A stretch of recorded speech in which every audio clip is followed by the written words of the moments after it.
Welcome to another game a day by Zay. I'm Ask Isaiah Rose. Is presented to you by the Ask Isaiah YouTube page. And today's game will be the Milwaukee Bucks versus the Indiana Pacers. Both teams are in the Eastern Conference, with the Indiana Pacers coming in ninth in the East, 18 and 22, while the Bucks are third in the East, 9-1 in their last 10 games. They're 27 and 14. There's been some lineup changes, contrary to what is usually there due to some injuries. Two-time MVP Giannis Antetokounmpo is out tonight with left ankle sprain, pardon me, a left knee sprain.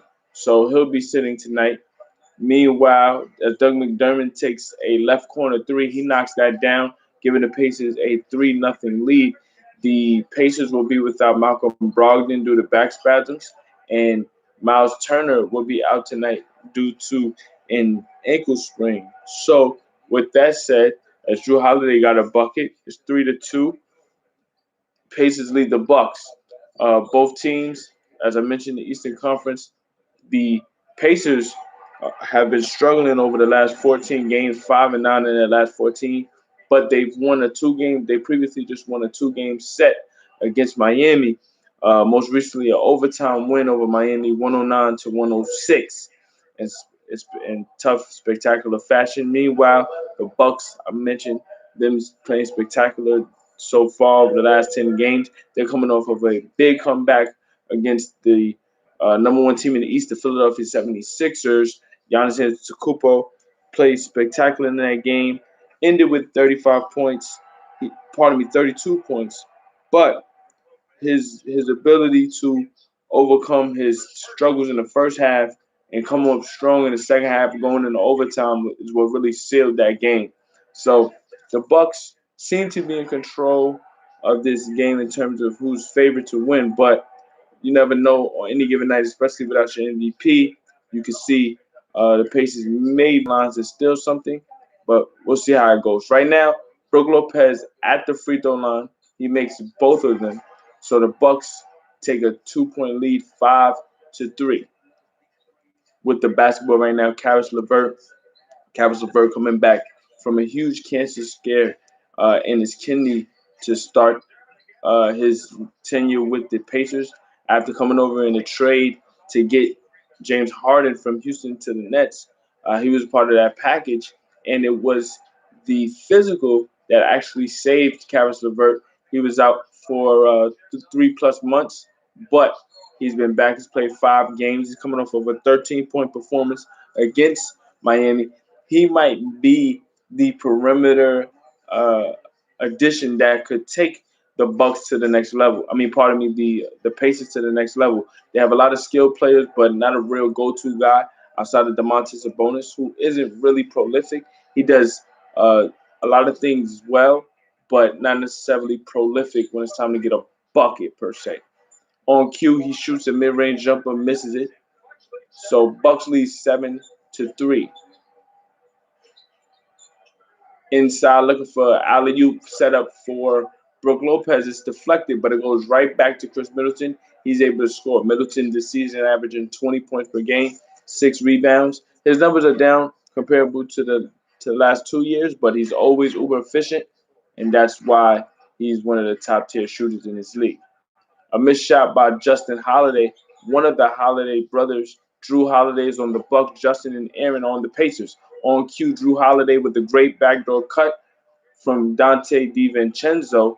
The assist setup was great. Drew Holiday got an easy basket, and the Bucks lead the Pacers 11-3. Timeout by the Pacers. They have to figure out how to stop this offensive juggernaut, even without Giannis Antetokounmpo. So we'll be back. Bucks lead the Pacers 11-3, 9:17 remaining in the first quarter.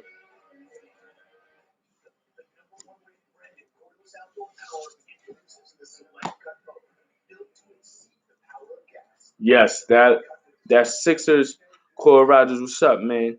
That Bucks Sixers game was definitely playoff atmosphere, top tier. When you think about that game, though, a lot of it really showcased flaws on both sides. I think when you look at what the Bucks are, they're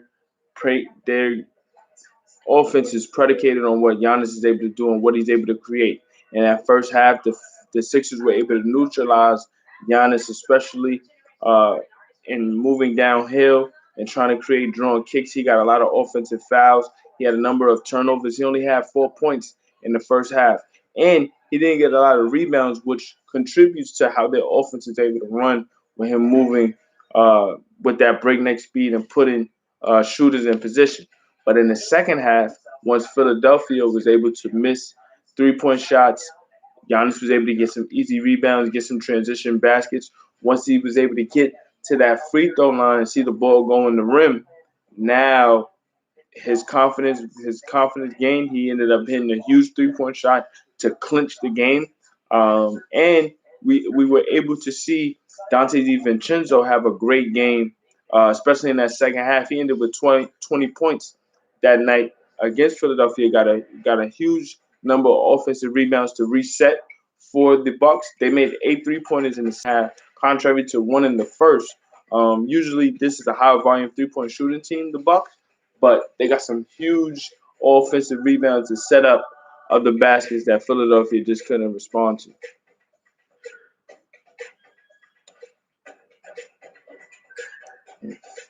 Yes, yes. Brogdon and Turner being out definitely changes the dynamic of this Pacers team. I mentioned Domantas Sabonis and his ability to score. He's a player that does a lot of things well, but Malcolm Brogdon and what he's done this year, averaging 21 points, close to 5 rebounds and 6 assists. He's a player that sets the table. He's not a high maintenance player. He does all the little things when it matters the most, and his ability to score without uh, being the focal point allows for DeMontis to find his groove whenever he really needs to. So far this season, DeMontis averaging 20 points, 11 rebounds, and 6 assists as well.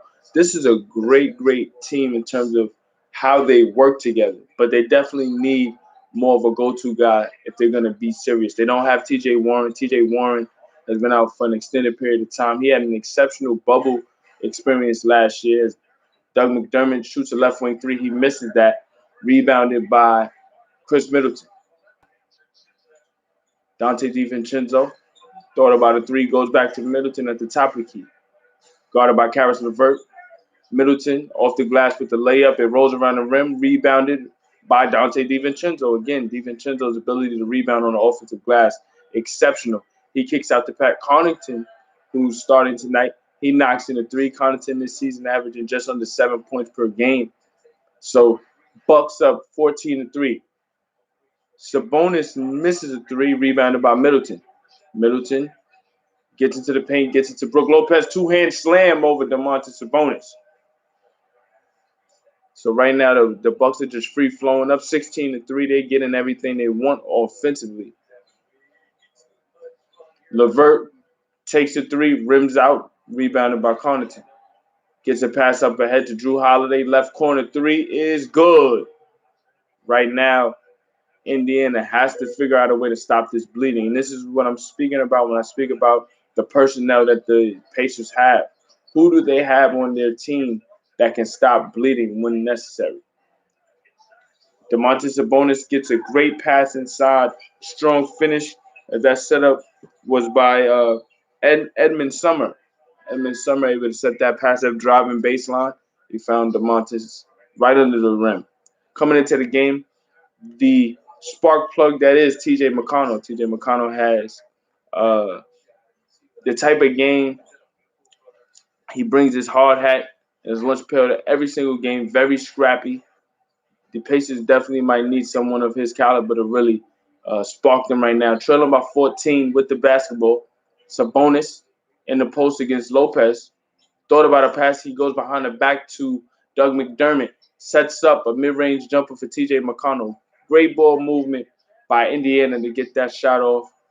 Indiana 3 of 11 from the field right now. The Bucks 7 of 11, getting everything they want. Drew Holiday trying to take McDermott off the dribble. He does get in the paint, kicks out to DiVincenzo. They work it up to the top of the key. Pat Connaughton knocks in another three. So right now, Bucks 22-7. They're 3 of 4 from three. This is a high volume 3-point shooting team. This is what head coach Mike Budenholzer wants. He wants that frenetic pace. Sometimes you live by the three and you die by it, but right now it's working in their favor. Brook Lopez gets another finish inside. 6:32 remaining. Indiana has to call another timeout, trailing by 17. Bucks lead 24-7. And this is all without two-time MVP Giannis Antetokounmpo. He's resting tonight, dealing with a left knee sprain.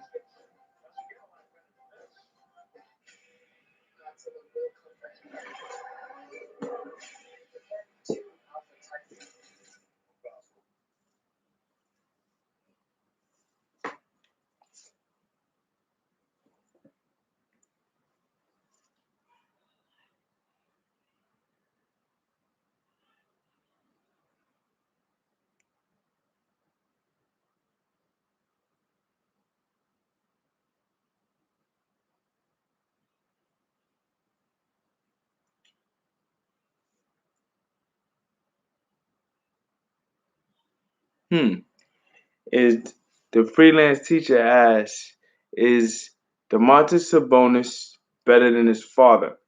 That's a hard answer to give because peak Arvydas Sabonis was very, very athletic. He was able to crash the boards, get a lot of dunks inside prior to his knee injuries that definitely took a lot of that athleticism away. I think you would consider Arvydas the better player. But I think in a lot of respects, because the version that America saw, obviously the much older version, he definitely stretched the floor, and you saw a lot of that at a time where it was unheard of in the late 90s going into the early 2000s. He was shooting threes back then, not to the volume that we see now. But I think that the DeMontis will be able to live out the potential that Arvydas could have had. He's definitely going to have a long-term career. He's already made an All-Star team. Eventually, he'll probably make an All-NBA team. So I think athletically, he can't see his father in his prime. But I think the longevity with which the career he'll have a better career. But that's only due to health. But I think based on talent and peak ability, I think Arvydas was the better player. But due to injuries, we saw a different version in America, which in the NBA, he was still very talented. And I think if he would have came over with that skill set younger, he would have revolutionized the game even more, similar to what, Dirk did. And Dirk changed the game for the future generations going forward. But DeMontis now will be able to live out what Arvydas actually could have been.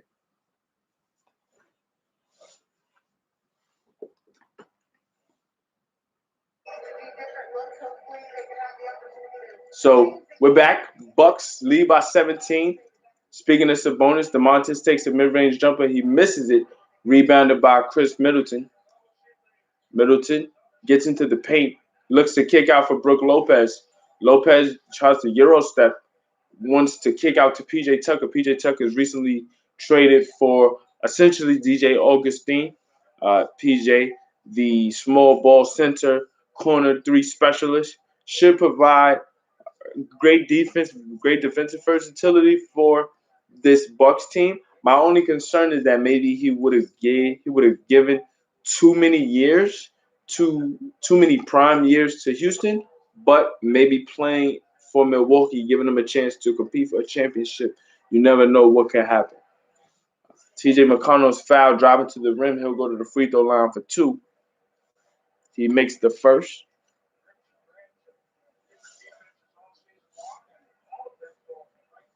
McConnell this season shooting 55%, averaging 7 points and just under 4 rebounds a game. This season he had over 10 steals. He had 11 steals in one game. An amazing performance, especially for fantasy owners. Big straightaway three for Chris Middleton, hounded by TJ McConnell. It didn't matter. Right now, the Bucks 4 or 5 from three, getting everything they want. Sabonis inside. What a spin. going left to his dominant hand. Couldn't get it to fall, but a great move nevertheless. Middleton working off the dribble, trying to set up Brook Lopez inside for a two-hand slam over Justin Holiday. Bucks up 20 right now, 29-9. Justin Holiday looking to set up some bonus inside. He's fouled by Brook Lopez. I think what we're seeing right now is a Pacers team that's obviously undermanned and overmatched. You're seeing a lot of things that the Bucks are showcasing that normally you probably wouldn't see. You're seeing Chris Middleton play off the dribble way more than maybe he's expected to be on a normal occasion. Now, Chris Middleton has some skills. He's able to shoot off the dribble, as I mentioned earlier, very, very efficient. But now you're seeing him develop more into a facilitator for his team, which is a different dynamic that the Bucks definitely need, especially down the stretch, to complement Giannis. I mentioned in my previous broadcast of the Bucks and Sixers, a lot of the issues or criticisms that the Bucks face isn't really their fault. I mean, I don't think Chris Middleton plays below his potential. I think he maximizes his potential every night. But with that said, is he a player that can be uh, dominant and prolific enough to make up for the obvious flaws that Giannis has? That's yet to be seen, and I'm not sure if defenses really believe it at times. But again, the Bucks win every year in the regular season. So while I was talking, Bryn Forbes made a three on the right wing, and Doug McDermott came back with a floater from the left side off the glass. Dante DiVincenzo knocks in another three for Milwaukee off the left wing. Milwaukee is up 35-12. They're 6 of 7 from three here in this first quarter. We still have a little over 4 minutes to play. As Doug McDermott working off of the ball, able to draw a foul on Bobby Portis. Bobby Portis has been a great addition for this Bucks team. He's been on a weird odyssey for his career. He's moved around to different teams, but settling here in Milwaukee gives him a chance to win and play a very good role.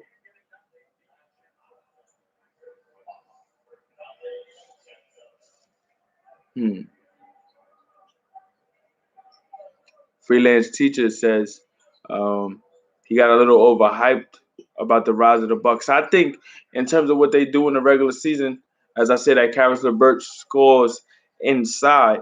The thing about the Bucks is regular season wise, they play to their personnel really, really well. They have shooters that are around Giannis, and because of Budenholzer's system, they do get a high volume of threes up that are necessary for the regular season. The issue is that in the postseason, when you play a particular team for 7 games over 2 weeks, they can focus on your tendencies in ways that a regular season team can't. One night you might be playing the Sixers. The next night you might be playing the Bobcats. Pardon me, the Bobcats, the Hornets. The next night you'll play the Lakers. The next night you could be playing the Hawks. So it changes from night to night, and teams can't really lock in on your tendencies the way they can for a 2 week series. And I think considering how the Bucks use Giannis from perimeter to interior versus inside out, is very TJ McCollum's effort right now is really trying to uh, get the Pacers back into this game. He just stole an inbound, got an opportunity for a layup. It was blocked by Bobby Portis, but it'll be a goaltend. But like I was saying about the Bucks, when you have Giannis used in a one-dimensional way at times, it's easy for them to clamp down on him, put that wall up, and just close out on the shooters very easily. And I think Budenholzer has yet to adjust to that side of things. But in the regular season, they're doing what needs to be done. Pat Connaughton knocks in another three, and right now the Bucks up by 23, 41-18. Another timeout called by Indiana, as they cannot stop the bleeding.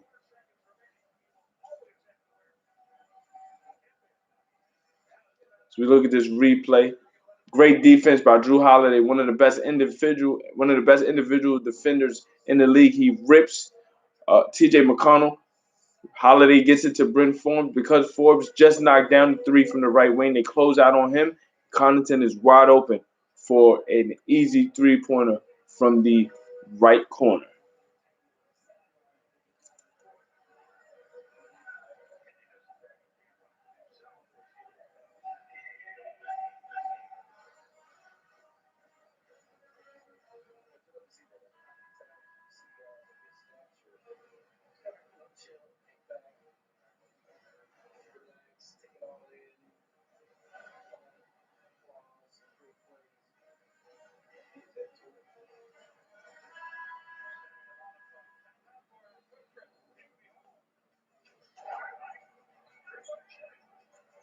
Right now, the Bucks destroying Indiana from three.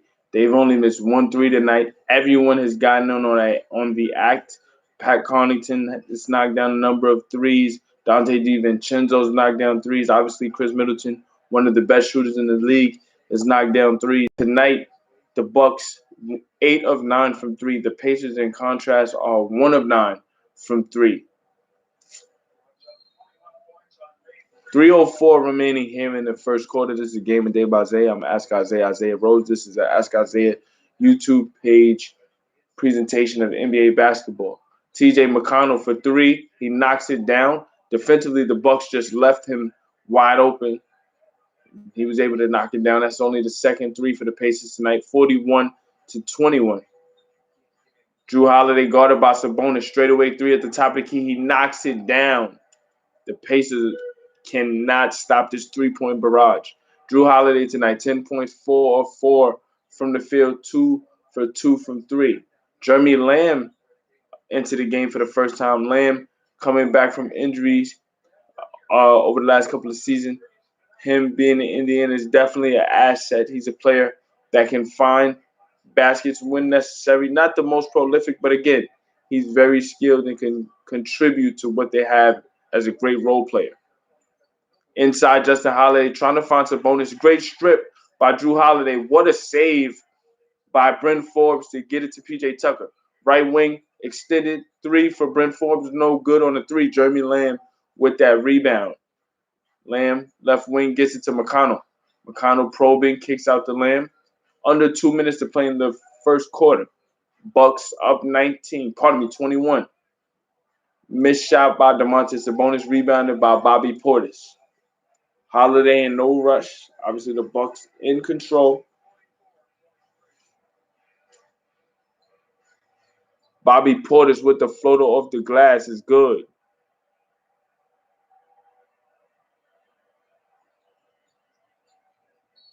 And we get the rip through from Domantas Sabonis, made famous by Reggie Miller and Kevin Durant. Back then, when they did it, you could get shooting foul off of that. But now, like they say, when you rip through, it's on the floor. So Domantas, 3 points, 1 of 6 from the floor tonight, only 3 rebounds. Right now, the Pacers don't know what hit him.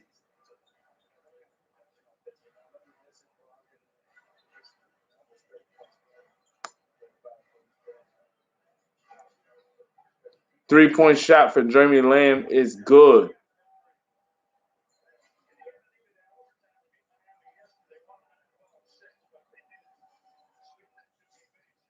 Left wing three for Bobby Portis. In and out, no good. Rebounded by Aaron Holiday. Under a minute remaining, Aaron Holiday couldn't get that left-hand layup to fall. One of 3 Holiday brothers playing tonight. Well, all 3 Holiday brothers playing tonight. As I say that, Drew Holiday hits the floor and he's picked up by his younger brother, Aaron. It's a good moment right there. Obviously, many people galvanize over the Ball brothers in for obvious reasons. LaMelo Ball, it was the potential and potentially could be the rookie of the year this year. Lonzo Ball has great potential over there in New Orleans. And you have the middle brother, LiAngelo. But the Holiday brothers have been in the NBA for a while now. They have all 3 brothers in the league, and I think they deserve respect as well. Inside, what a pass from Drew Holiday to Bobby Portis to set up an easy 2-hand basket Jeremy Lamb gets it to McConnell. McConnell thought about a three, closed it out by Drew Holiday. McConnell kicks it out to Aaron. Aaron Holiday couldn't knock down that three. Shot clock is off. 13 seconds left. Bucks up by 22 right now. 48-26. Drew Holiday with the three. Pardon me, with the mid-range jumper. Can't get it to fall. And we will go into the second quarter. Bucks almost put up a 50-piece. 48-26. 9 field goals made in the first. It's the most in any quarter this season. We'll be back with more. This is a game of day by Zay. The Milwaukee Bucks are dominating the Indiana Pacers at home, and this is without Giannis Antetokounmpo. Is Dante DiVincenzo the next JJ Redick, or is he Jimmer for that? Well, I think Dante is more skilled than JJ, and obviously Jimmer couldn't last in the league. He went over to China, and he's making an exceptional career for himself over there. So much respect to him in that regard. I think Dante's ability to do different things will keep him relevant in the league. He's a very good rebounder for a guard. He isn't intimidated when it comes to trying to attack, and he plays his role within the team he's on, which is Milwaukee. He can find baskets much better than JJ, but JJ is the far superior shooter, and I think because of JJ's specialty, he's been able to really reinvent his career. If you remember the first 3 years, he really struggled to find his way. But once he became comfortable in the role of being just a three-point shooter, that took his career to the next level, and it's allowed him to have strong staying power. Because of Dante being in the position he's in, he could compete for championships much or far more consistently than JJ did. I think JJ started to compete for championships a lot later in his career once he got to the Clippers and the Sixers.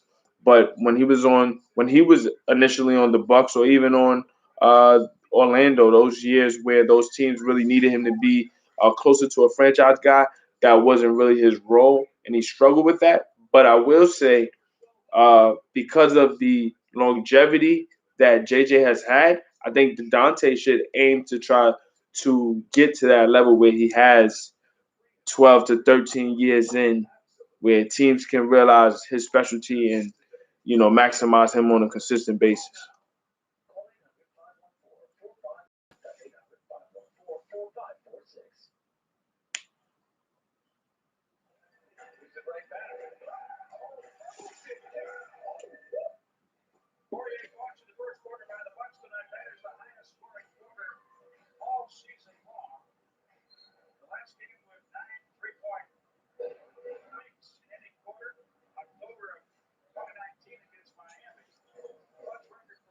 We start the second quarter. Pacers with the basketball. Jeremy Lamb has his dribble stolen, tried to split defenders. Drew Holiday sets up a three for Brent Forbes, unable to knock it down. Aaron Holiday with the basketball. Right now, the Pacers don't know what hit them. They're 10 of 27 from the floor, 3 of 13 from three. They do get an offensive rebound and putback to start the second quarter. That basket's by Goga Biz.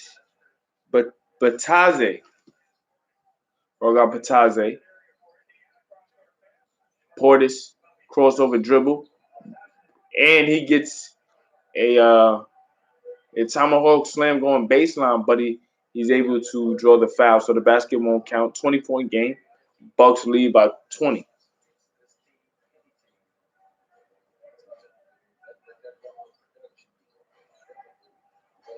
Holiday kicks out to Portis. Portis trying to make a poster. Portis is blocked. 3-point shot, good. So the Bucks get their fourth three-pointer so far. Summer knocks in that three. Pacers, 48-31. Maybe the spark here in the second quarter can get this game much closer.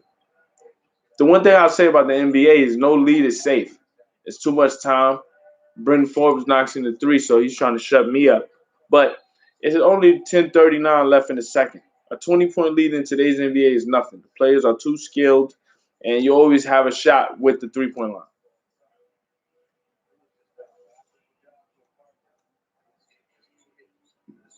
Pacers 4-15 from 3. Bucks 10 of 14. TJ McConnell gets a right wing 3. Bucks just content to let him shoot.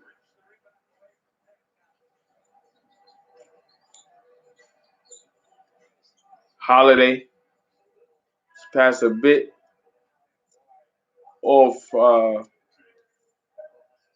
target there. Turnover by the Bucks.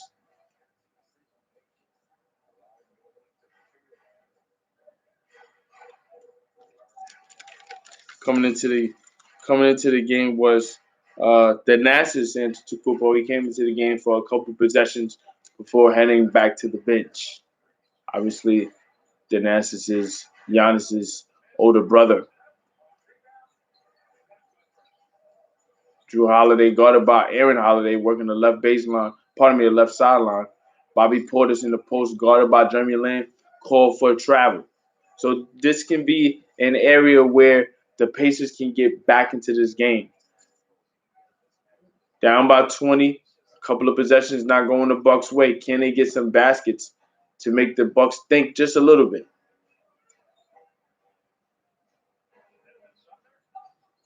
Left hand layup, no good for Summer.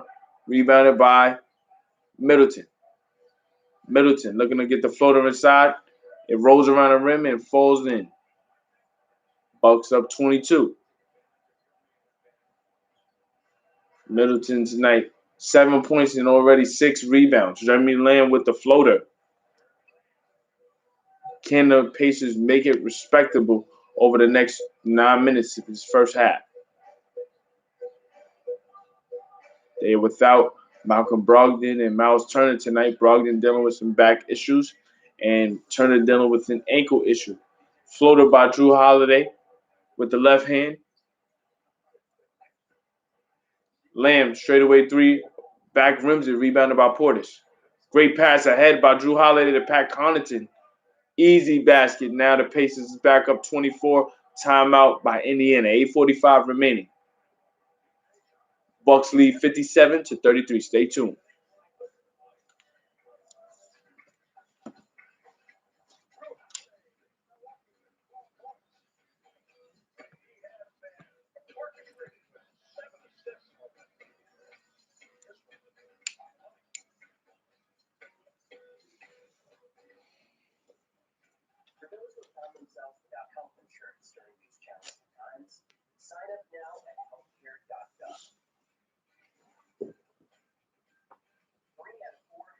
Just to give you some updates around the league for some games going on. You got from the earlier game, the Kings up. Well, their game just ended 119-105 victory over Cleveland. The Thunder are up 7 against the Timberwolves to get ready to start that fourth quarter, 83-76. First game without LaMelo Ball for the Hornets for an extended period of time. They're up 10 against the Spurs, 55-45. Utah is up against Chicago, 37-23 with 9:48 remaining in the second quarter.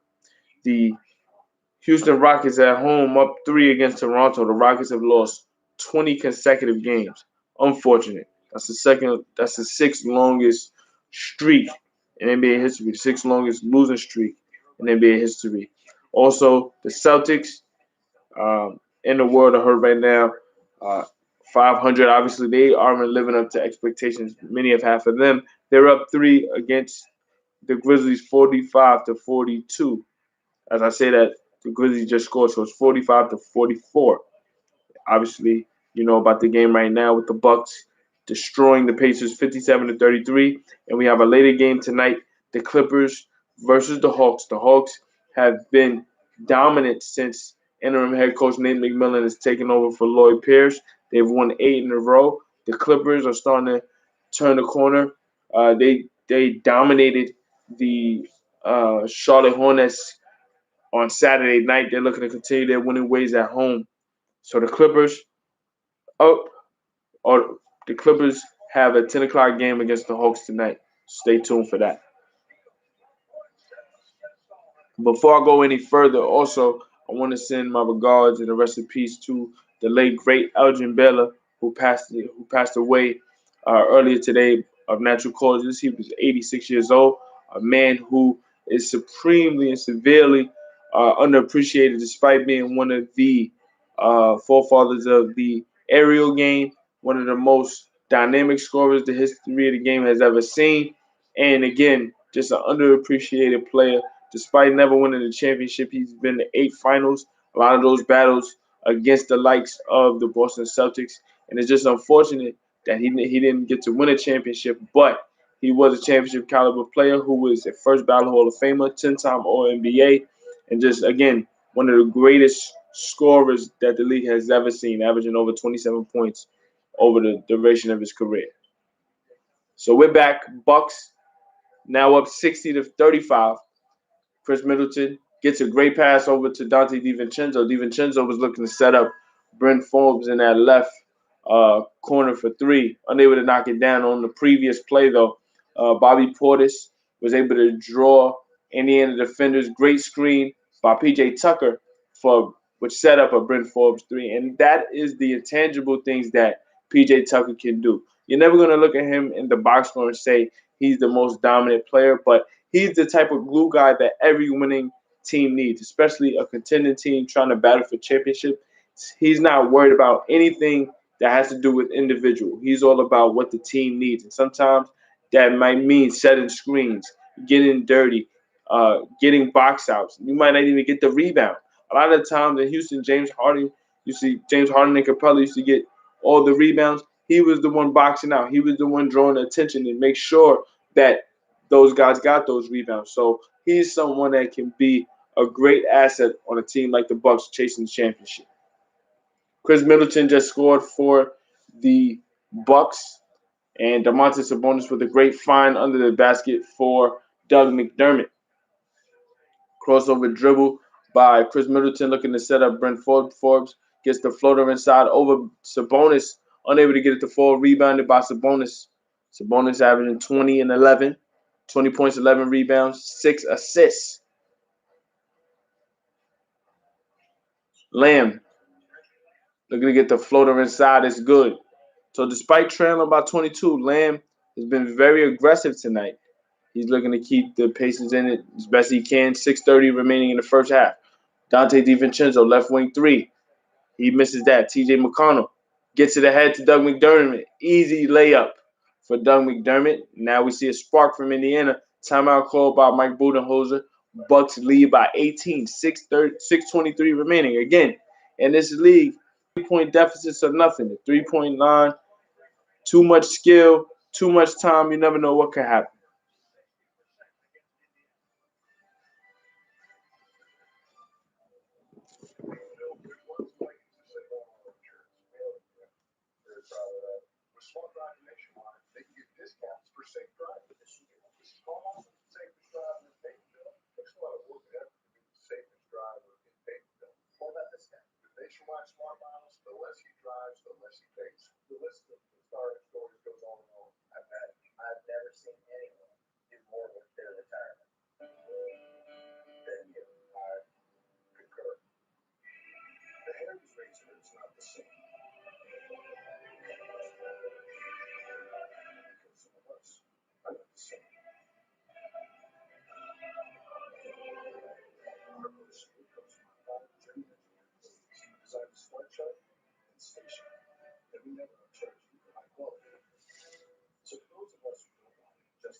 We're back as the Bucks up 18 in control, but the Pacers showing a bit of life.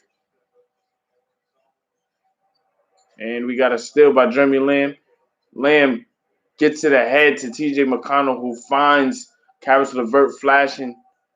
And now, after that layup, Pacers on an 8-0 run over the last minute. It's a 16-point game.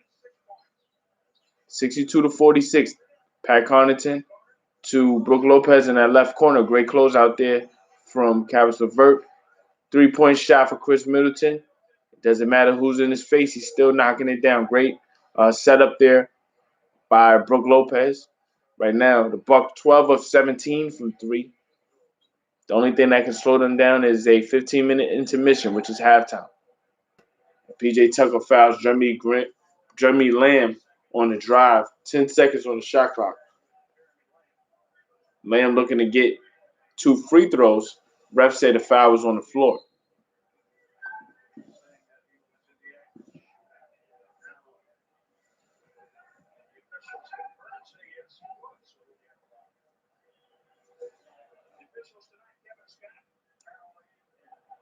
So they do say that Lamb will get the 2 free throws.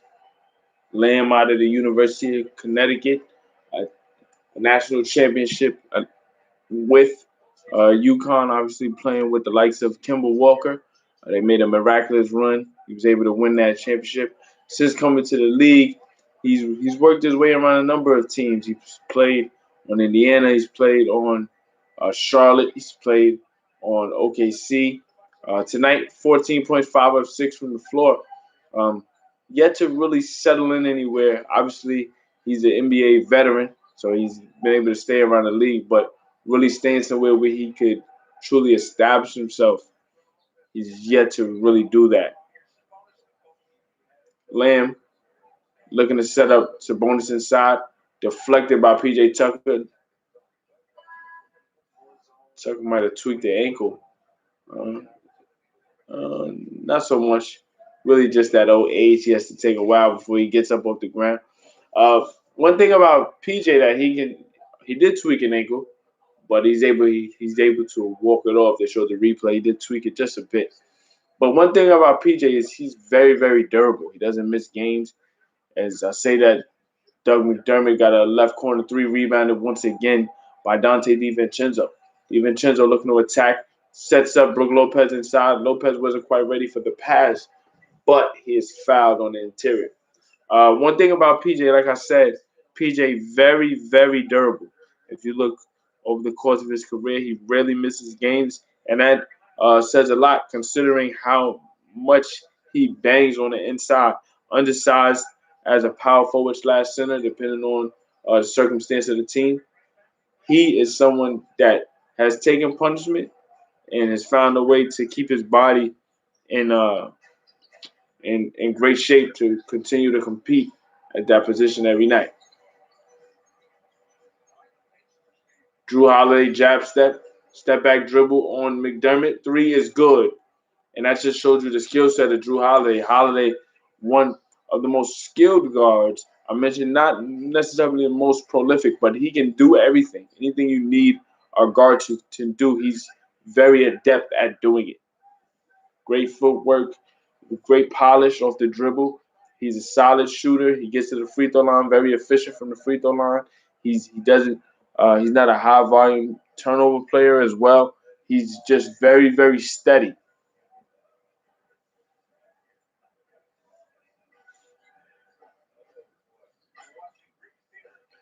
Bucks up 18, 68-50. 4 minutes remaining in the first half.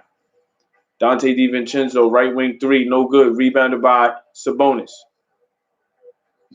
Pardon me. Can the Pacers make a quick run to cut this to single digits before halftime? Great pass inside from Caris LeVert to Domantas Sabonis.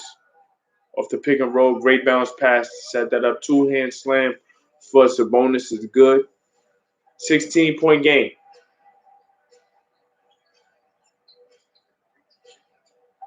Floater inside for Lopez. Couldn't get it to fall, but he was fouled. Right now, you look at what's been happening is really just the Pacers trading 2 for 3s. They have 18 points in the paint, but the Bucks have knocked down a number of threes tonight. Everyone involved has been knocking down threes, and it's just been at the pace with which they've been knocking down those threes. Free throw is good for Brook Lopez. 17-point game, 69 to 52.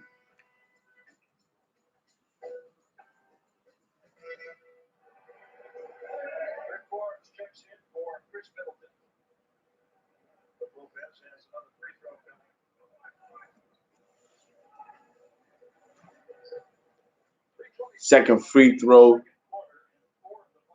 for Lopez is good.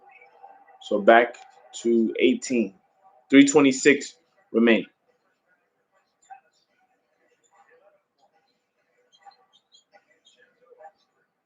Floater for Sabonis. Hits the back rim and is able to drop in. DiVincenzo working the left wing. Takes a screen from Pat Connaughton. Guarded by Doug McNabb. Looking to set up Brook Lopez inside. Contact, no call, but he's able to get the finish over Sabonis. LeVert crossover dribble, trying to get baseline. Kicks it back out to Sabonis. Dribble handoff. Fake to McConnell, goes to Jeremy Lamb. Floater inside, no good. Fighting for that rebound. Wasn't able to get to it. Drew Holiday with the rebound. Gets it ahead to Brent Forbes. The Bucks looking to push. Unable to get the layup is Brook Lopez. LeVert trying to finish. He gets the pass to Sabonis inside. Sabonis is fouled. He'll be going to the free throw line for 2. And that's the thing about Sabonis. Obviously, we spoke about his stock earlier coming from Arvydas Sabonis, the skilled big. As a father, obviously passed that down to his son. And again, you look at the all-around game he has: 7 points tonight, 6 rebounds, 4 assists. He contributes to all facets of the game. When Oklahoma City drafted him, they knew the potential that he had, and had they been a little bit more patient with him, he probably could have blossomed over there as well. But the Pacers understood the potential that he had and were willing to let him develop. At the time, OKC didn't have that time. They were obviously playing against the Russell Westbrook window, and they brought in Paul George and Carmelo Anthony to win now. The time that it took for Sabonis to get to this point has been a 3-year process, but he has showed everything that people believed he could be. He's definitely lived up to that. He'll end up being the best product out of Gonzaga. Right now, a 17-point game. Pacers trying to make a run. Bobby Portis is blocked at the rim. Great defense there by Domantas Sabonis. And this is an opportunity again. I said try to get it under double digits. Try to get it to 9 before halftime. 17-point game. Momentum is shifting. So let's see what happens.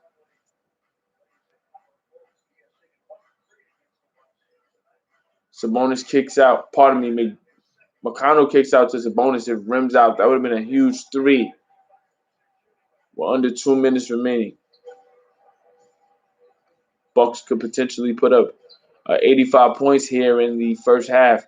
As I say, that layup is good by Bobby Portis. Great setup there by Drew Holiday.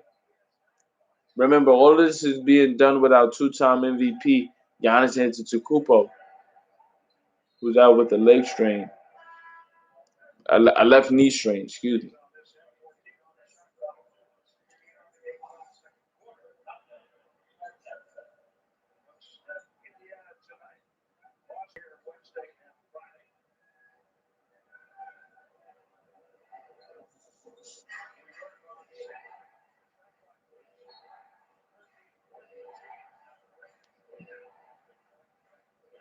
1:16 remaining. Pacers with the basketball. Dribble handoff to Doug McDermott. Trying to finish strong over Bobby Portis. Unable to do so. Drew Holiday almost lost the dribble there. Cut off by Karis LeVert. Kicks out to Bryn Forbes, right corner. He goes to Bobby Portis. Mid-range jumper off the uh, right block. Able to knock it down. So 79 to 58. I said Bucks might get 85 as a possibility. 2 more possessions, maybe. We'll see. A finish inside by DeMontis Sabonis cuts the deficit to 19, 79 to 60.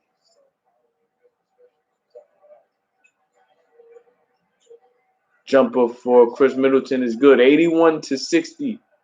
30 seconds left in the first half.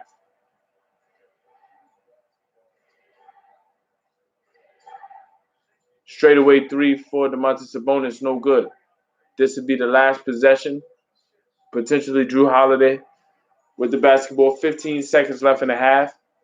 Guarded by TJ McConnell.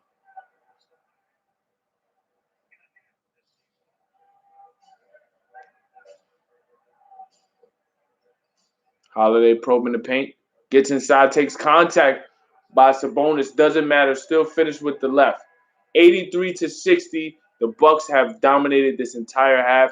They've been able to knock down threes. Drew Holiday's playing with exceptional pace, getting anything he wants.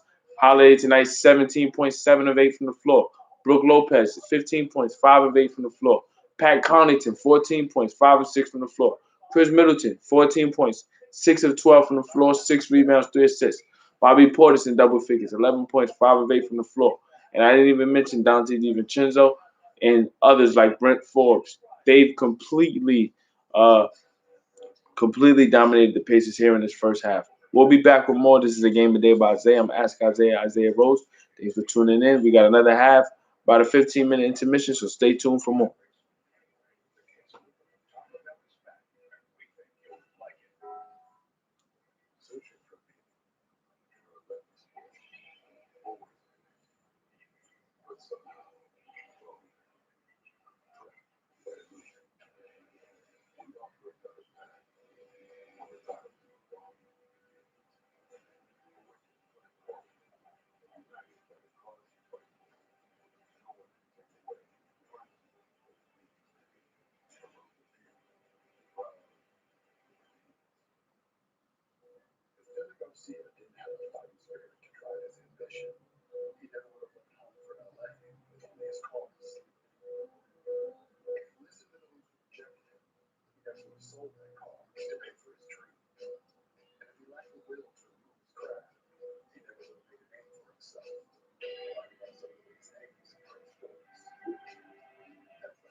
So we start the second half with the Pacers trailing by 23. You look at the likes of what Drew Holiday able to do. 7 of 8 from the floor, 9 assists. He's just dominated the entire first half. He, along with Chris Middleton, Brook Lopez, just everybody involved in this showcase. This is all without two-time MVP Giannis Antetokounmpo, who, quite honestly, probably looked at this game as an opportunity to rest. And the Bucks have not lost any steam without him, nevertheless. Chris Middleton looking to set up Pat Connaughton for three, and the Bucks get started where they left off, knocking in another three. Pat Connaughton tonight, just been able to do anything he wants. He's playing within the context of the team so far. 17.6-7 from the floor, 5 of 5 from three.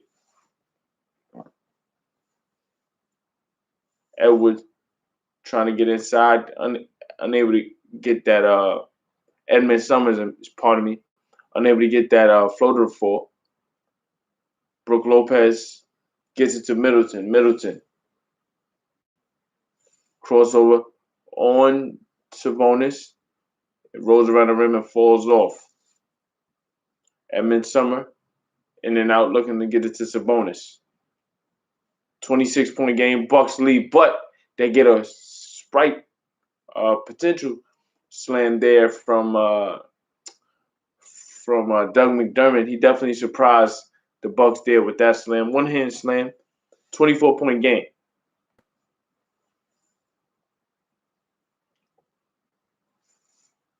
Right now, looking at the Pacers, I don't doubt their effort. I don't doubt that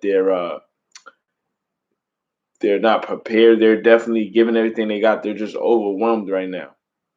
Chris Middleton unable to get that finish to fall. Sabonis handling the basketball, looking to get into the paint, takes contact against Lopez, still able to finish. Strong finish there from Domantas Sabonis. 86-64. Middleton on the right wing, driving inside. Up fakes, kicks it back out to Dante DiVincenzo. Pull up three. In and out, no good. Rebounded by Drew Holiday. He's fouled by Caris LeVert.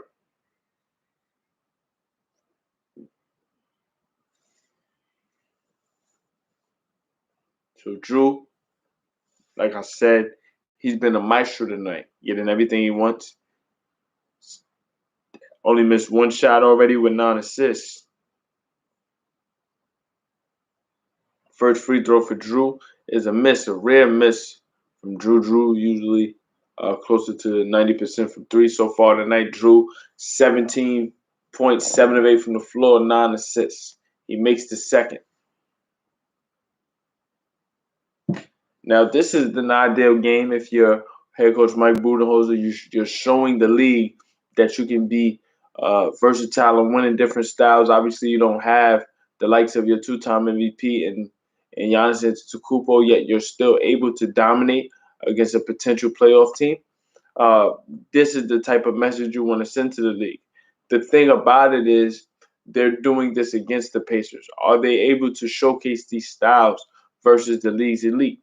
They're coming off of a tough victory on the road against the Philadelphia 76ers. That's a start. Obviously, they'll play the Nets going forward. They'll play the Lakers. Obviously, the Lakers dealing with their own set of injuries. But when you get to the league's elite, can they showcase this style? Can their personnel continue to play at an elite level even when Giannis is struggling versus elite teams? That is the test. And I think in the playoffs, considering how they've lost over the last couple of seasons, specifically to what Miami and Toronto have done to Giannis, I think that will prove to be their only litmus test. The regular season doesn't matter to them anymore. The way they're judged, the regular season doesn't matter. It's all about how Giannis and his team, specifically with this personnel under high pressure situations, how can they perform?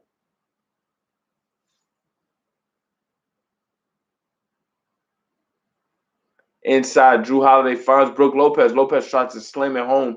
He hits it off the back rim, kicks it out to Connaughton. Connaughton finds Drew Holiday for three. He knocks it down.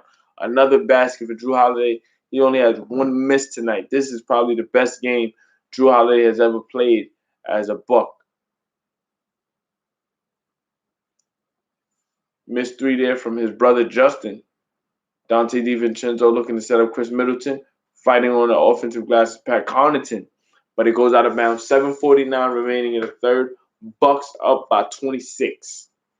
As we look at this missed dunk, Brook Lopez tried to finish over Summer and Justin Holiday. Unable to get the dunk, but the ball goes out straight to the three-point line, and Drew Holiday was able to get set up for a three. Sabonis knocks in a jumper. Right now, when you look at what the Pacers are, they're just trying to survive right now. They're in a nice spot. They're going to potentially be in a playing game if all goes right with them, as Drew Holiday sets up Brook Lopez for another alley-oop opportunity. Bucks up by 26.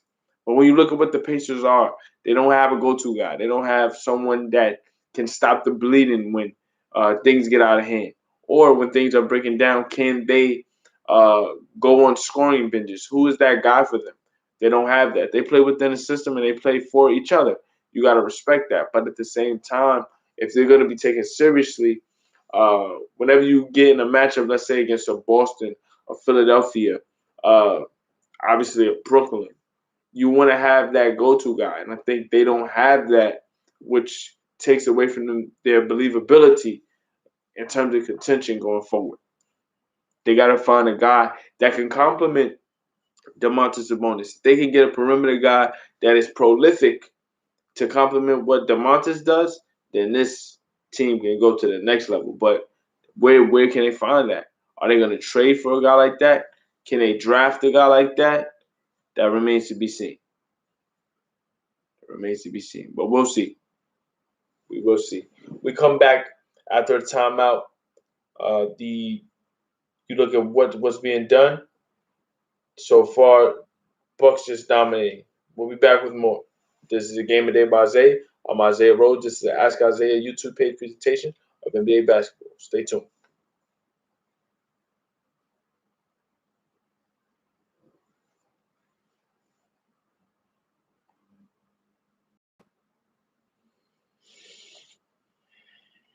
Just to give you an update on the scores going on around the league, the Kings defeat the Cavs 119 to 105. The Thunder defeat the Timberwolves 112 to 103. The Hornets are up 3 in the fourth quarter versus the Spurs 74 to 71. That game will be without premier point guard LaMelo Ball for an extended period of time dealing with a fractured wrist. 74 to 71 Hornets over the Spurs. Right now, Utah's up by 21 against the Chicago Bulls, 66 to 45, 8:50 remaining in the third quarter. Rockets up 8 against Toronto, 68 to 60. Grizzlies up by 5 against the Celtics, 74-69. Jason Tatum isn't playing tonight for the Celtics. And the Clippers and Hawks just got underway in the first quarter. Clippers lead 21 to 15.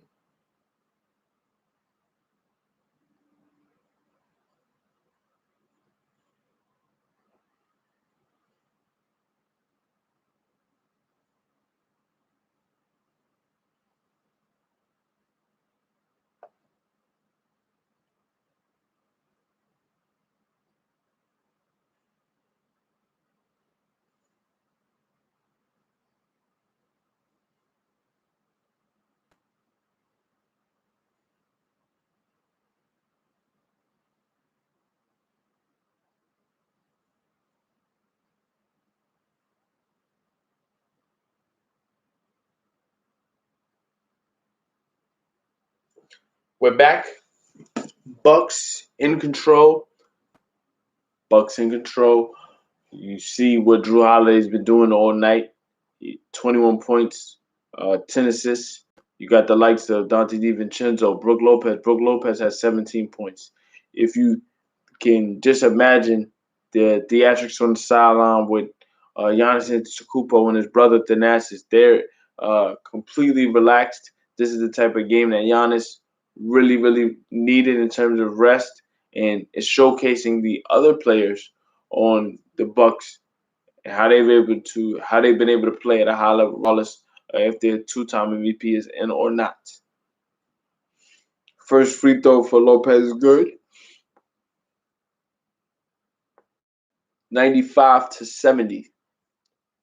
Second free throw no good, rebounded by Sabonis. TJ McConnell working the left sideline. McConnell provided a spark for the Pacers, especially in the mid portions of that second quarter. Let's see if he can do that at the mid portion of his third quarter. McConnell kicks out to Lamb. Lamb had an exceptional first half for the Pacers despite the score. Unable to knock down that three-point shot. Chris Middleton pull up three. No good. Rebounded initially by Sabonis. Lamb able to come away with it. Working the right sideline, guarded by PJ Tucker. Crossover dribble by Lamb. Kicks out to Justin Holiday. Great defense there by Dante DiVincenzo to play the passing lane and prevent Caris LeVert from getting the open three.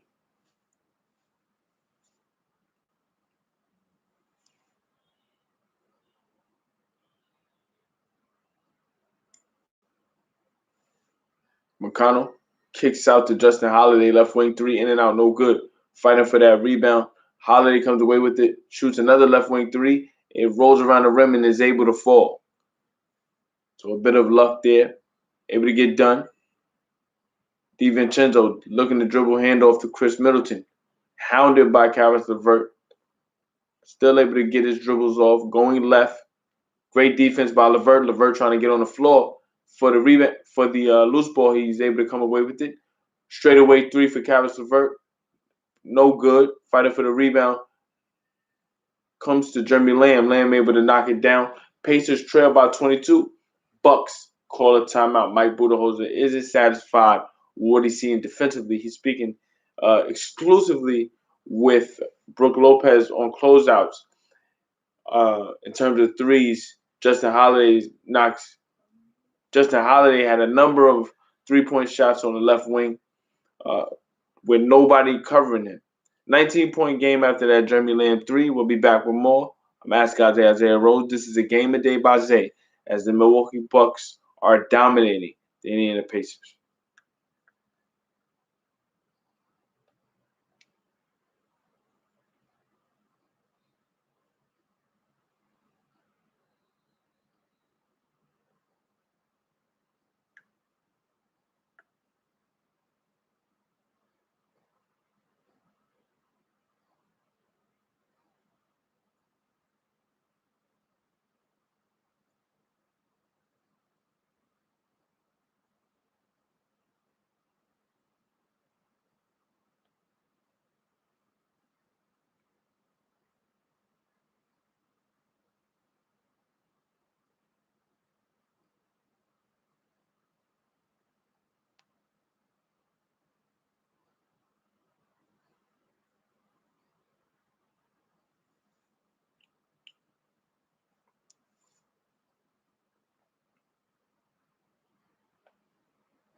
On the attack, Dante DiVincenzo gets the reverse, driving left, going baseline to come out of that timeout as we approach 5 minutes remaining in the third quarter. TJ McConnell gets it to Jeremy Lamb. Lamb to Bonus and McConnell, the only consistents tonight for the Pacers. Inside to Bonus, able to draw the foul and get it in one opportunity. Initially, I thought it would have been a offensive foul called against Lopez, but Lopez didn't fall. If he would have sold it, it could have been an offensive foul against Sabonis. Sabonis gets the N1. Now it's a 19-point game, 4:48 remaining in the third. So, because the Pacers are getting thoroughly dominated, it's a point of emphasis now to just make it competitive. Can they get the score to be really cosmetic at this point? Try to get it to within 12, make the score respectable for people who haven't watched the game. If they look at the final score, they say, well, the game is close.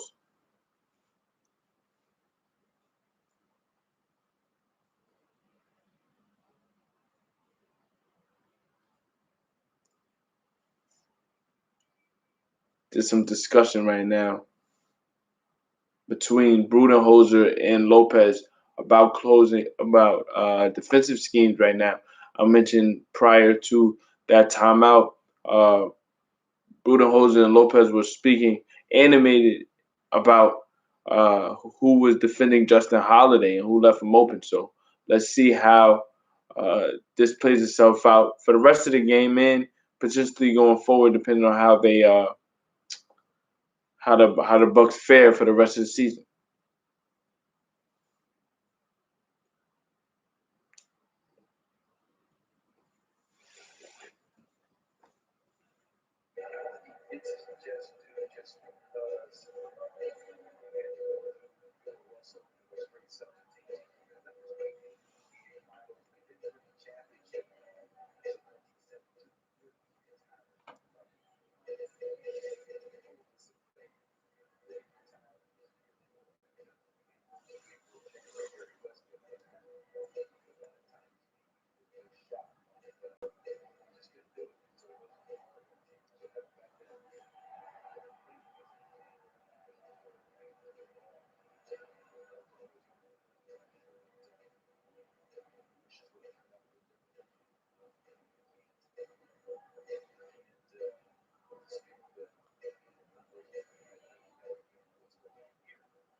Right now, it's a stoppage. I had to unmute it to see what the issue was.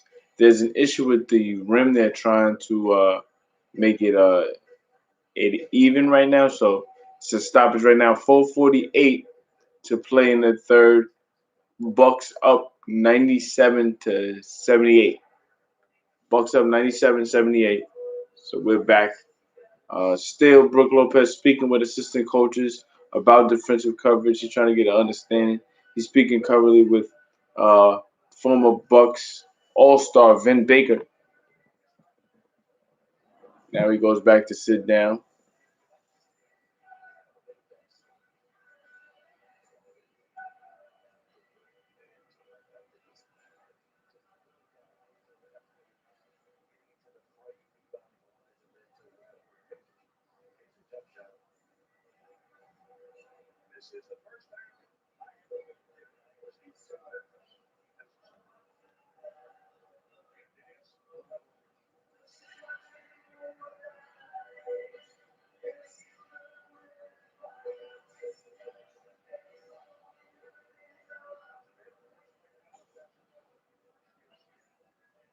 Right now, when we look at the Eastern Conference standings, just to give you an update and an idea about what could happen over the next 27 games or so.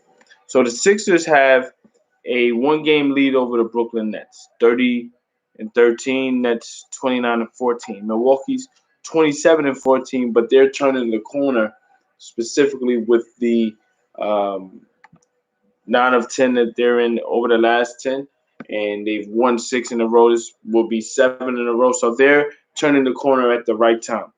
Fourth is Atlanta. Atlanta went on their 8-game winning streak, and now they're fourth in the East. Pardon me. Miami, since the return of Jimmy Butler, has turned the corner. Now they're fifth in the East. Now, mind you, from fourth to let's say from fourth to 10th is a 2.5 game separation from fourth to 10th. So anybody within that range can go on a winning streak really, really quickly, whether it be a 5 game winning streak, 6 game winning streak, and get themselves back to within that top four seed. Outside of the 10 range, you got Toronto, Cleveland, and Washington, who are trying to get within 10, within that 7 to 10 range, which is a playing the 7 to 10, 7th, 8th only have to win one game to solidify their spot in the 7th and 8th seed. Now the 9th and 10th guys have to win 2 games compared to they only have to win one game. The 7th and the 8th, pardon me, the 9th and 10th guys have to win 2 games before the 7th and 8th guys win one, just for them to be in the playoffs. So it's still up in the air. A lot of this comes from the bubble, and it was such a success specifically with Portland having to fight their way in to the AFC, considering the circumstances due to COVID. The playing is still an opportunity. Teams have had to overcome protocols and COVID scares all season. The league has still been able to salvage their season as best they can. They had to postpone some games, but still have figured out ways to get it done, and you got to respect that. With potential for the playoffs coming up, you want to have the best product possible on the floor. My opinion is that they need to go back to a bubble scenario just to make sure that the playoffs get done correctly and not with any hampers from COVID scares or anything like that. But uh, apparently, uh, Adam Silver doesn't have any issues or doesn't see any issues going forward. In fact, there's stadiums that, pardon me, arenas that are letting fans in at limited capacity over time now. So we'll see how it goes.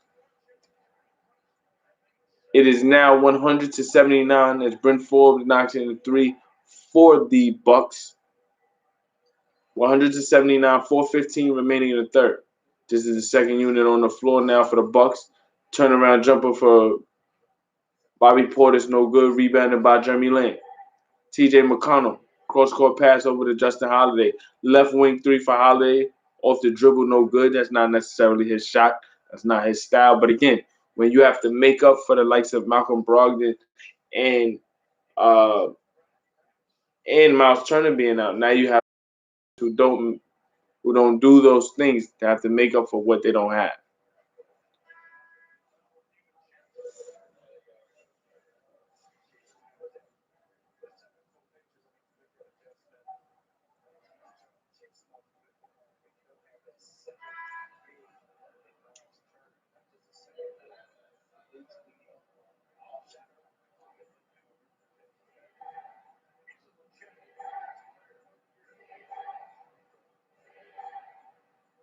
T.J. McConnell trying to kick out to Capital LeVert. The three-point shot for LeVert is good. So now back to an 18-point game. This is really where it's been. It's been between 24 to 18. Whenever Indiana's trying to make a run, they get it to within 18. Three-point shot for Holiday, no good. Rebounded by LeVert. He gets it to T.J. McConnell. McConnell kicks out to his opponents. Three-point potentially for LeVert. No, instead drives to the rack. He'll be going to the free throw line for. So now with 2 free throws from LeVert, it could go to 16. That foul was by Thanasis Antetokounmpo. Rare sighting from him. LeVert, again, coming back from that cancer scare with his kidney. He missed a couple of months just to rehabilitate and get back right. Um, Only his 5th game with the Pacers, but the Pacers see the potential in him. He's 25 years old. If he could just stay healthy, then you might see the best of Caris LeVert, potentially maybe an all-star. Both free throws made, 16-point game, Bucks. up.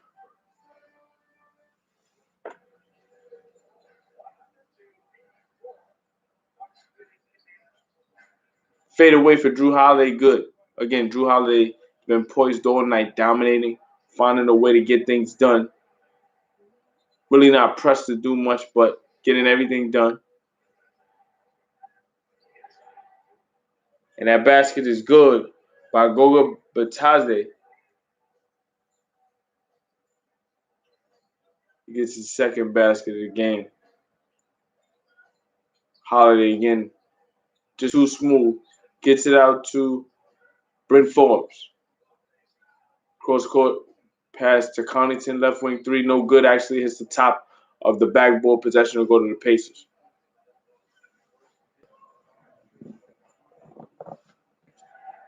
16-point game. Maybe at the end of this quarter, it could get to 10. 3-point shot for LeVert is good. So now we got a 13-point game. So we approach 2 minutes remaining in the third. Can the Pacers continue to put a scare in the Bucks? Let's see. Holiday probing, looking to kick inside to Antetokounmpo. The two-hand slam is good and a foul. Then Assis Antetokounmpo, really an energy player.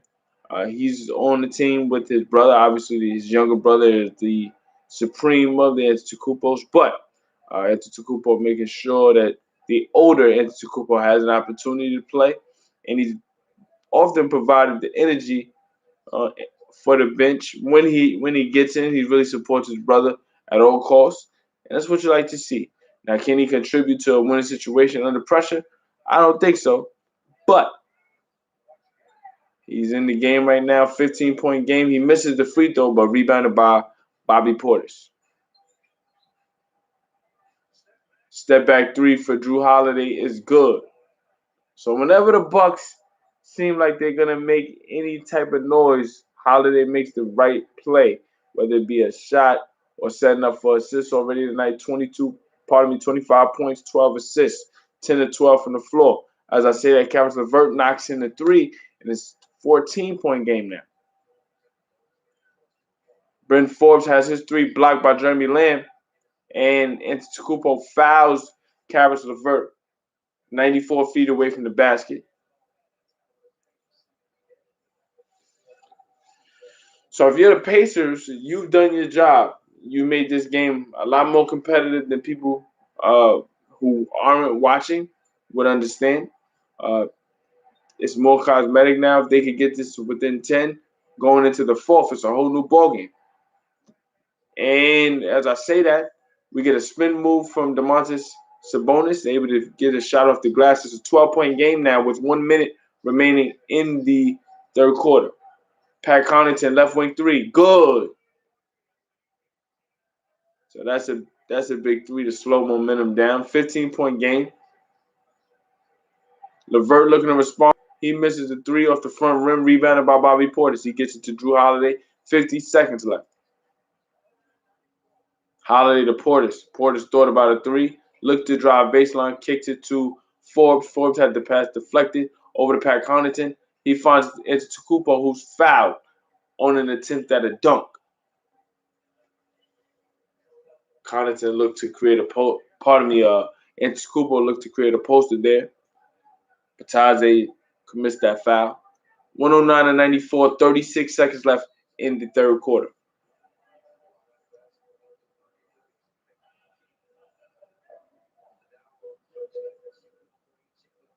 Tonight, this season, Thanasis Antetokounmpo averages 2 points, 2 rebounds, shoots 60% from the floor, doesn't make free throws really well. He misses his second free throw.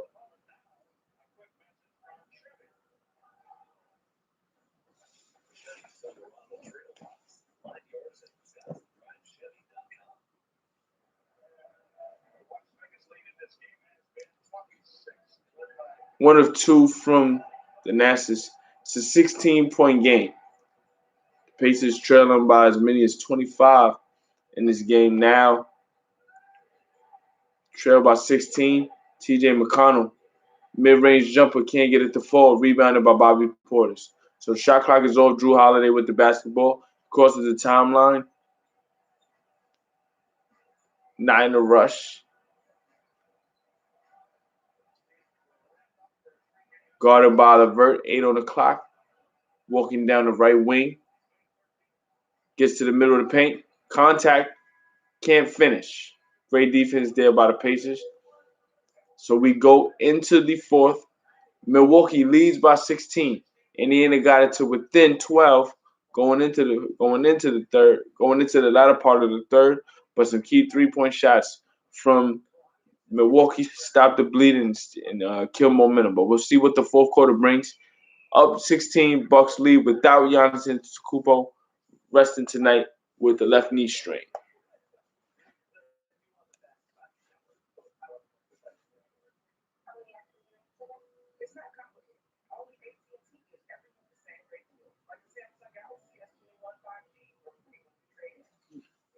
This Houston Houston Raptors game is really good.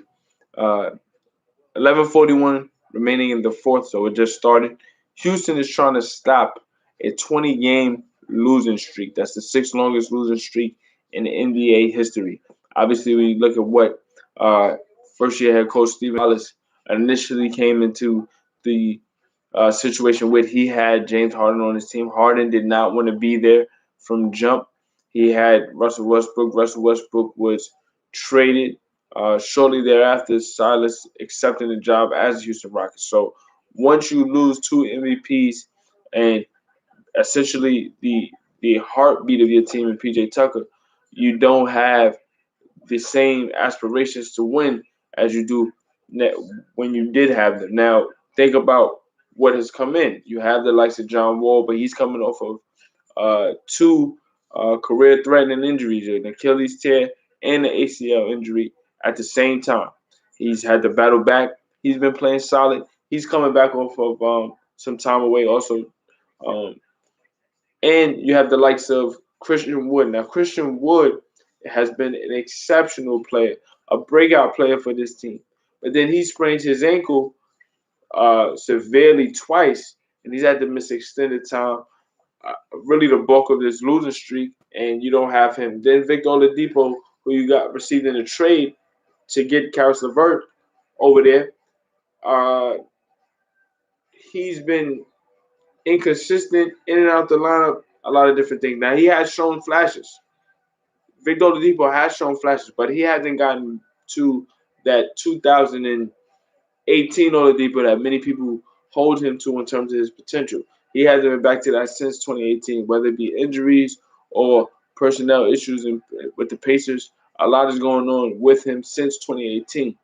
But if the Houston Rockets want to get back, they have to figure out how they're going to find some consistent play to complement Christian Wood, John Wall, and just get a better sense of urgency right now. Out of that timeout, you got a three from Chris Middleton from the right corner. So the lead back up to 19, 113, 94 to start this fourth quarter. TJ McConnell kicks out. Jeremy Lamb thought about a three. He's played well tonight for the Pacers. He didn't take it, kicks it out to McConnell. Aaron Holiday, one of three Holiday brothers playing tonight. He's fouled on the drive. You got Drew Holiday dominating, and then you got two Holiday brothers. The Pacers haven't really played well tonight, but it's a great thing to see the Holiday brothers playing at the same time.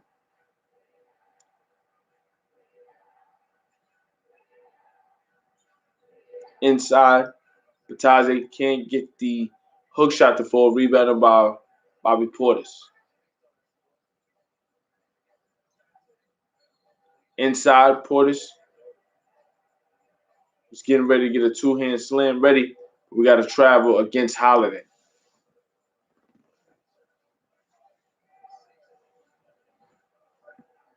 So Pacers trail by, oh no, they call it an offensive foul. They call it offensive foul against Holiday clearing out space against McConnell. So off that turnover, you get a three-point shot from Doug McDermott. So far tonight, the Bucks 19 of 32 from three. They've been scorching from three, and that's really them slowing down. If you look at them the first quarter, everyone was hitting threes. They barely missed threes all first half. Bataze hits another three, and now we have a 13-point game. 10:32 remaining here in the fourth. I mentioned earlier in the game, the three-point shot allows for teams to get back in the game. You're never really out of it. You just got to play consistently. Too much time left. You never know what could happen. 10:22 left. The Pacers aren't going away. So because of that, they still got a chance.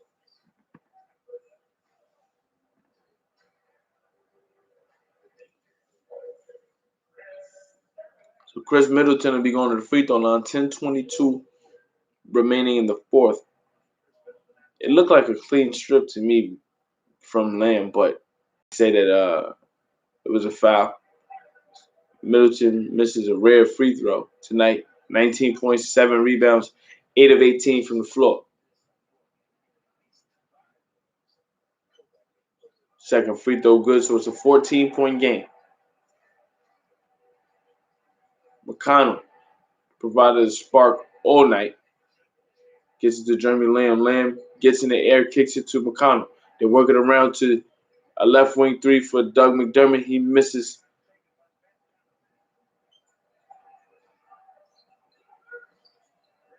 Brendan Forbes looks to get a three in response. He misses it short, rebounded by Jeremy Lamb. So Lamb looks to get an opportunity to cut this 14-point deficit to 12 or 11. 9:48 remaining. Top of the key. Lamb guarded by Bobby Portis. Three-pointer for Lamb. Front rims it. Rebounded by Pat Connaughton.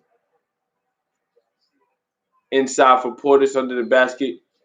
And we got a foul against Jeremy Lamb. Lamb can't believe it.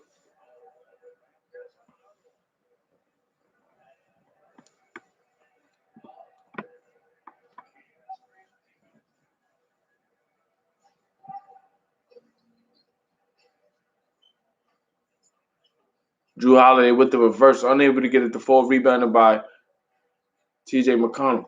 Lamb thought about a left wing three, goes to Bataze, and he misses it straight away off the back rim. So the game getting a bit stagnant right now as we approach 9 minutes remaining in the fourth quarter. The Bucks have thoroughly dominated tonight without their two-top MVP, Giannis Antetokounmpo on cue.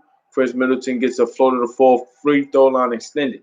But the Pacers are undermanned as well. They don't have Miles Turner tonight. They don't have Malcolm Brogdon. Brogdon averaging 21 points on the season, 4 rebounds, 6 assists. You don't have that. You don't have your table setter, your guy that has been a consistent all season. Drew Holiday, left corner three, good. So those timely threes have stopped any threat the Pacers have ever tried to make tonight. Back up 19, 119 to 100. Stay tuned for more. This is a Game of Day by Zay. I'm Ask Isaiah Rose. This is the Ask Isaiah YouTube presentation of NBA basketball.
We're back as the Bucks have dominated.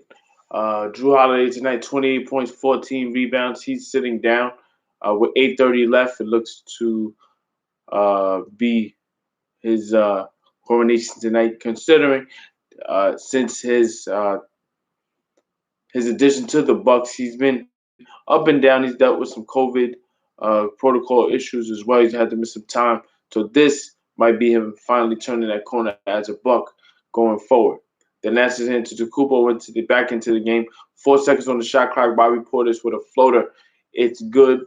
Bucks back up 21.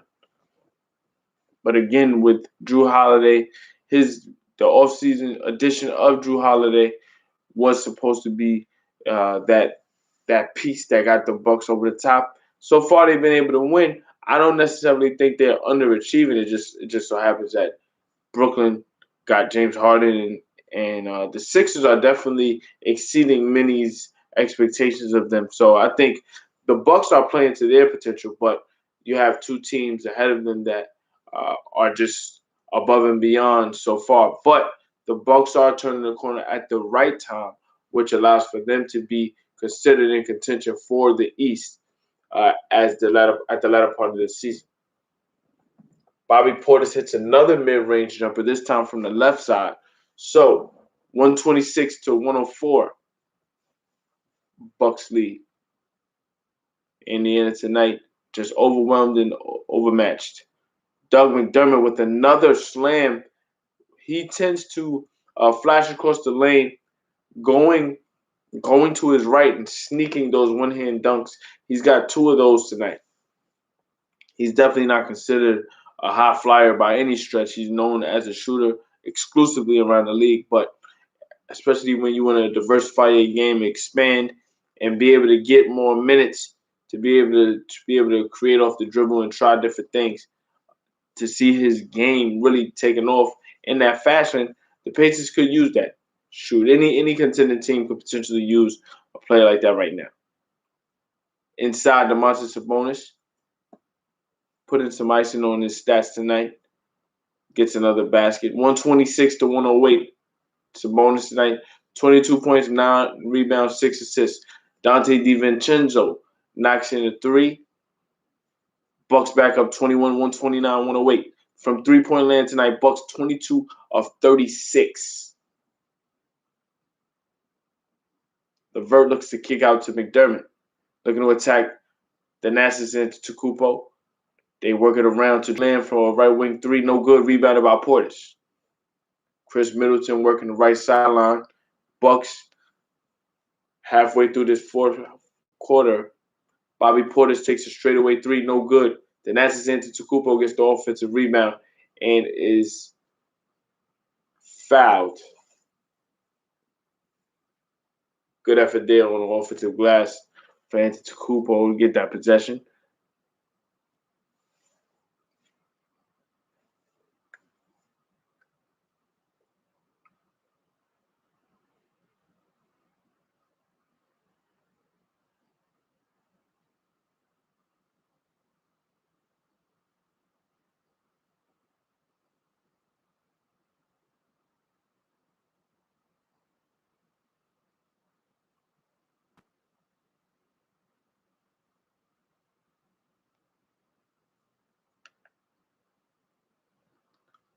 Chris Middleton, corner three, able to knock that down from the right corner.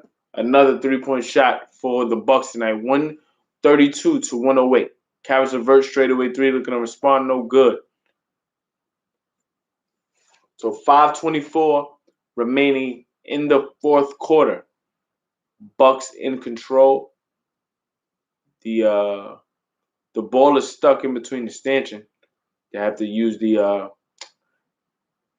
mop to get the ball out. Use the handle to get the ball from in between the stanchion and the shot clock. So 5:24 remaining. Chris Middleton heads to the bench essentially for the last time tonight. 25 points, 10 to 21 from the floor. Able to get his numbers. Very efficient tonight. Bucks didn't face much pressure from the Pacers at all. Pat Connaughton kicks out to Brent Forbes, and we have a turnover. Now, Brent Forbes has been knocking down the three ball tonight. He hasn't really been a playmaker. But with that said, he's had a great game tonight. Connaughton shooting exceptionally well from three. So tonight he has 20 points, shooting 7 of 9 from the floor, 6 of 7 from three.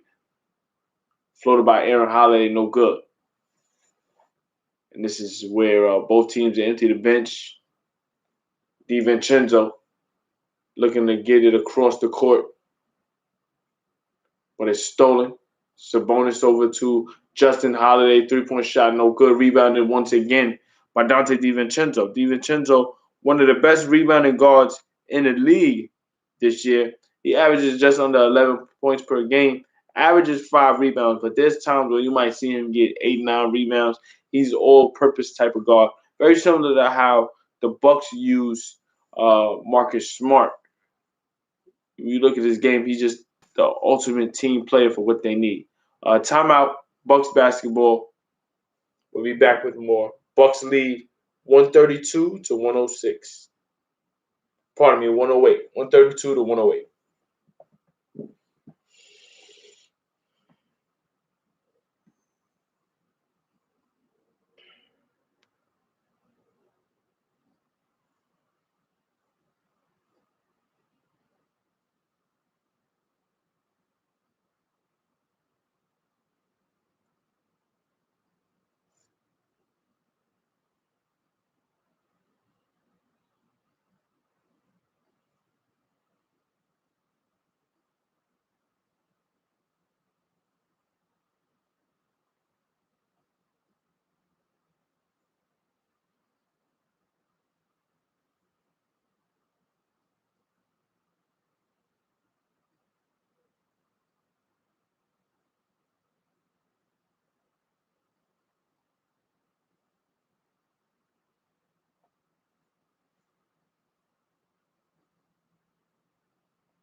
.421 remaining. Bucks up 24.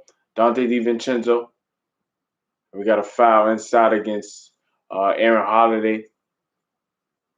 Battling against the Nasa's hands to Kupo.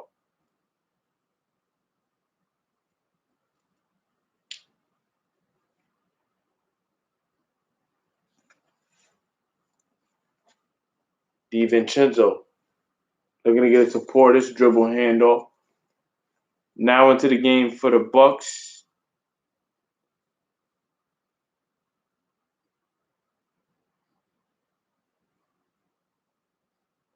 Number 15, Sam Merrill. Sam Merrill into the game now. Holiday going up against Merrill. We got a foul. Also into the game for the Bucks, Jordan Noora. Noora into the game for the first time tonight. So this is garbage time for the game. But regardless of when you get in the game, you got to maximize that opportunity. That's evidenced by what Bobby Portis has been able to do tonight. He's having an exceptional game. Obviously, normally known as a six-man, but he's getting those extra minutes now, extended outside of the normal rotation, so he's able to get shots. He's able to really play his game the way he can envision outside of the team construct. He actually just made a fadeaway, but they say the shot was after the shot clock, so they take the point away, 132 to 108.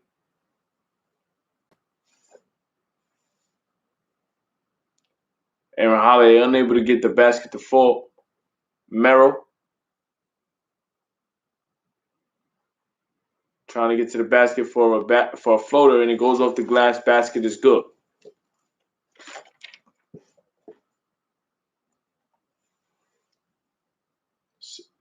Edmund Summer tried to get a kick out. Aaron Holiday looking to set up Bataze, but it'll be possession going to the Bucks.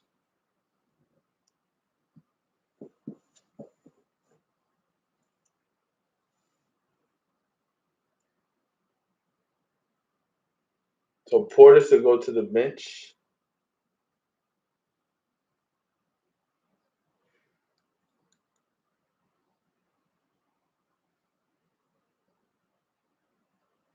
Merrill over to Nawara. Nawara steps out of bounds. Nawara steps out of bounds. Possession goes back to the Pacers.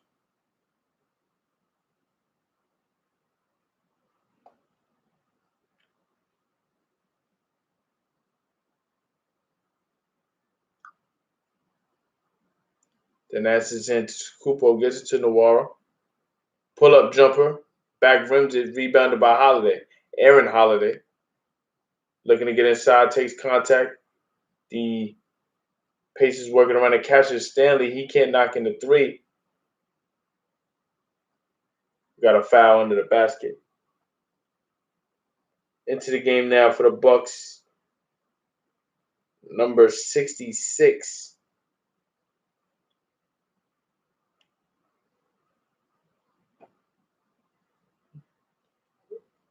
Axel Tupane.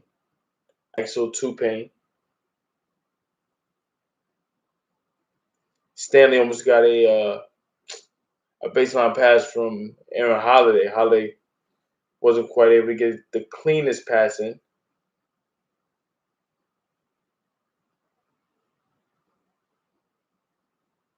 Pull up jumper there by Jalen Legg. It's deflected. It'll be an air ball. Usually around this time, this is when the game, obviously with the rotation players out, this is an opportunity for young players to maximize the lack of opportunity they usually get.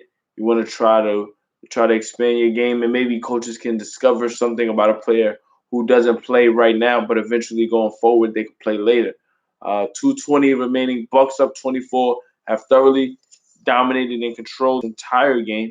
Going back to the first quarter, they've been able to really run all the offense that they want. They've been able to get key 3-point shots whenever necessary. They've gotten 5 players in double figures tonight, including exceptional bench players or exceptional bench performances from Pat Connaughton, who's starting tonight.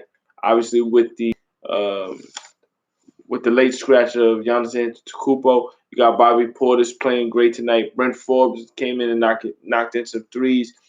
The role players for the Bucks truly stepped up without their two-time MVP. You got Drew Holiday playing outstanding. Chris Middleton, usually efficient as usual. They've been able to just really overwhelm underman Pacers team, who's without Malcolm Brogdon with back spasms and um, Miles Turner with an ankle injury.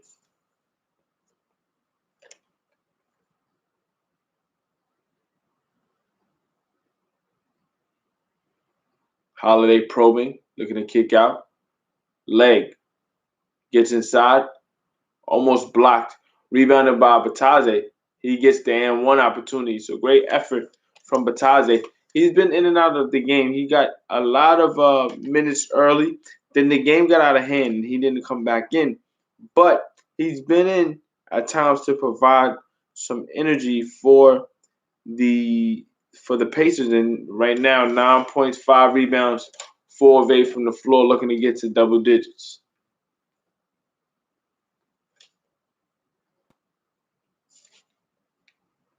Bataze on the season, averaging just under 4 points per game, 2 rebounds.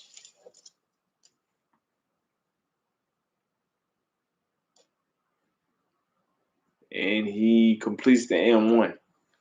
So he gets to double figures. The Pacers tonight got great performances from Domantas Sabonis, considering the circumstance. 22 points, 9 rebounds, 6 assists. Shot 9 of 17 from the floor. Jeremy Lamb played great tonight. 21.6 rebounds, 5 assists. TJ McCollum, his normal spark plug self, 13.7 rebounds. Doug McDermott gave 20, but it just wasn't enough for the onslaught that was the Bucks, consistently coming from the three-point line. Straightaway 3 for Aaron Holiday, back rimmed it. Leg trying to finish. Can't get the layup, but possession will stay with the Pacers. We're under 2 minutes to play, 122 remaining, 134 to 113.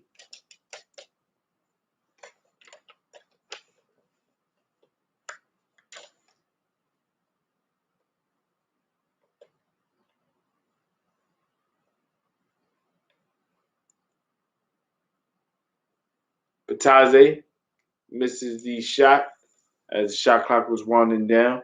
Rebounded by Axel Toupane. Pull-up jumper from Toupane, no good, rims out. Rebounded by Cassius Stanley.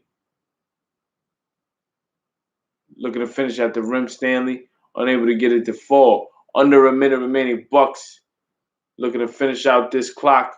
The Nasty Antetokounmpo at the rim is blocked inside. He's blocked by Keelan Martin.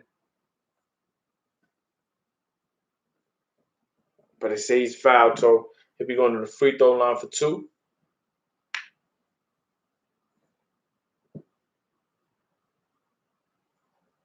Pardon me, they say it's a jump ball. Okay, so it'll be a jump ball. Merrill for 3. Merrill knocks in another 3. Sam Merrill gets his first basket of the game. Coincidentally, a 3-point shot. That's what the Bucks have thrived on tonight. They've completely shot the Pacers out of the game and killed any dreams they had of making this game competitive, despite Giannis Antetokounmpo not playing. And we got a basket from Jordan Noir, looking to complete an and one opportunity with 20 seconds left. He gets the 3-point play opportunity the convenient way. Right now, the Pacers in the world of trouble right now. In the last 15 games, they'll fall to 5-10.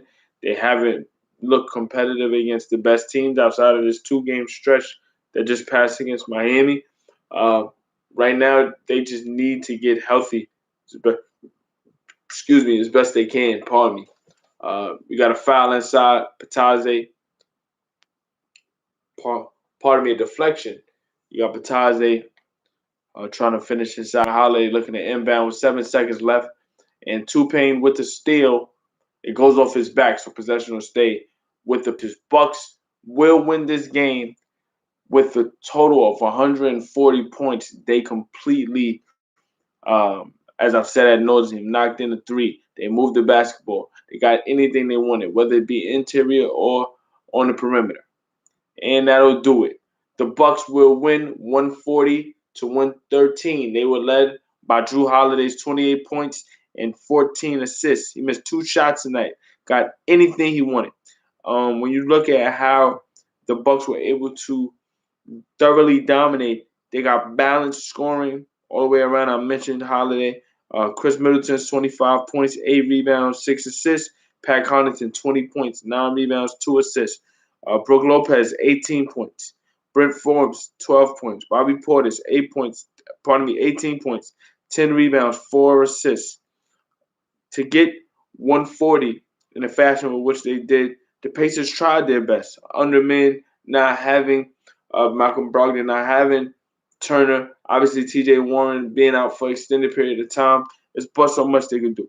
Domantas Sabonis, 22 points, 9 rebounds, 6 assists. Caris LeVert with 19 points.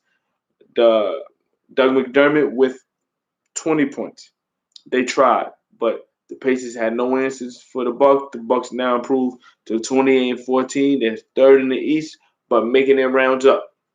They're 9-1 in their last 10. Now 10-1 in their last 11. They won 7 in a row, and they'll look to continue their winning streak as we look for their next game.